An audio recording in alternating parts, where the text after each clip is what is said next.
writes the Halevi, the Geder Bitachon Meuleh, the great reliance on Hashem, the level of Bitachon a person is supposed to have in Hashem. He says, Megeder Botech Meuleh, what's the superb Botech? What's the person who has real Bitachon? Sheelo Bitachon, Lo Rak Yadayim Miut Amelacha Libo Malei Ratzonot. It's not enough to show bitachon with your actions, where you say, okay, I'll do a little ishtadlut. I realize the bracha is from Hashem. I'll do a little ishtadlut, and I minimize the amount of work I do. But problem is, what happens? Libum balei ritzonot. But then, deep down in his heart, he didn't really work on himself, and have real bitachon. He's thinking, but what if, and who knows, and wait, and it coulda, shoulda, woulda, all these anxiety thoughts. He says, Ze eno botech balev. Such a person does not have bitachon in Hashem in his heart. And we should know bitachon, the main part of bitachon is in your heart, which is Bo batach libi. The pasuk says, on him my heart relied. So you see, the main reliance of Hashem is in the heart. The person who's learning bitachon this whole time, right? The Bet Levi was talking about how great bitachon is. He has to realize it is not based on how much ishtadut, right, you do. We spend many times, you don't have to do so much ishtadut. Sometimes ishtadut that makes it worse. You have to have bitachon in Hashem. But what's the plus and what's the sign that you have real bitachon? It's not just that you don't work so much or don't go out of your way to do more ishtadut.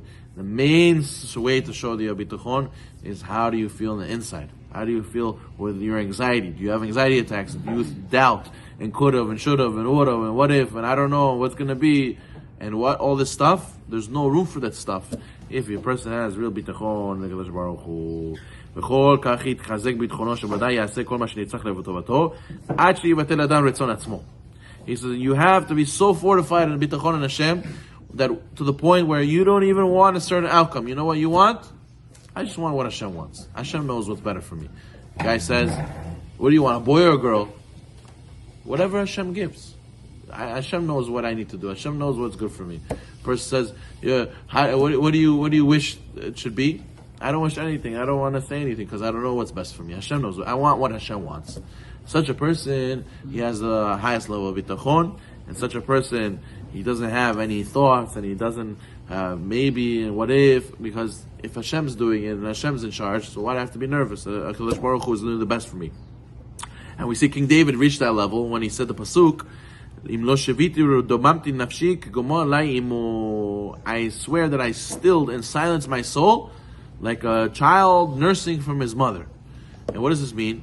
Just like a child, when he's nursing, he has no desire for food, he relies purely on his mother, and whatever his mother gives him, he takes, because he knows it's good for him, his mother loves him. So King David, the same thing. He goes and he relies on HaKadosh Baruch Hu, whatever Hashem gives, he knows it must be good. You ask your mom, before she gives you something to eat, why should I eat this? Is this good for me? Are you sure this is healthy for me? No. She gave it to you, must be good. And I don't have any questions, I don't think twice before I eat it. Same thing, the way King David is teaching us, we have to have bitachon in HaKadosh Baruch Hu. Ki en mi sheyodea ma'u tov lifnei borei adam borei yitbarach. No one will know what is good for you. No one will be like HaKadosh Baruch Hu knows ultimately what is good for you. You go to a doctor, he might not know everything. You go to a business mogul, he doesn't know everything. You go to any expert in any field, there's always intangibles that he's not in charge of, he doesn't know 100%, but HaKadosh Baruch Hu himself, he for sure knows what's good for you, and therefore you should take what he gives you with open hands and say, this is what I want whatever Hashem wants to give me. Therefore we should give him our heart, we should go and believe in him and not have thoughts and never think, why is Hashem doing this? Rather, we should do what the sages say in the Gemara, the Masechet Brachot, Kol David Rahmana, the Tavavid. Everything Hashem does for the best is for good. We might not know why, but I know if Hashem gave it to me, it's good. And therefore, that's what Shulchan Aruch writes in Orach Chaim, Siman Reish Lamed Seif Hey. A person has to be accustomed to say, everything Hashem does is for the good. It's for the good. So what happens? There's a story where a person who was poor asked him, Rabbi, how can I say B'kot HaShachar she'asa li kot tzarki, that he made for me, he took care of all my needs? I'm so poor. How does it mean? They take care of all my needs.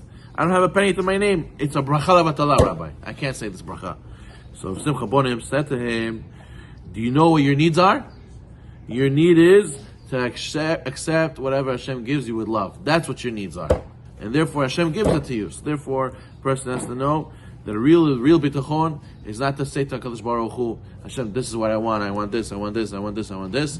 You don't know if that's good for you. You want? I just want what Hashem wants. And that's what we say, Hashem is gomen hasadim tovim.